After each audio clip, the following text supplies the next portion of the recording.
तो आज हमारा 30 डे चैलेंज का 11वें दिन और किसी को बाय करके भाई हम लोग निकल पड़े अपने ऑफिस की तरफ।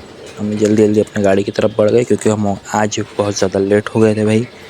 इसकी वजह से भाई हम लोग ऑफिस की तरफ निकल गए और लेट होते ही भाई दो बातें तो सुननी पड़ती है यार। उसके बाद हम पार्सल वार्सल लेके निकल गए अपने कस्टमरों की तरफ और पार्सल वार्सल डिलीवर करने के बाद वापस आ गए ऑफिस में।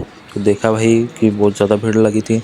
हमारे ऑफिस में 2 लेडीज़ भी काम करती है और भाई के फिर किसी के लिए लाया हमने बॉल। भाई बॉल लेके किस तरह से अपने सोफे पे बैठी है वो, और उसको बॉल मांगे तो भाई इतना गंदा चिल्लाती, खतरनाक कि काट ही लेंगी। फिर अरहन ने चला ली साइकिल।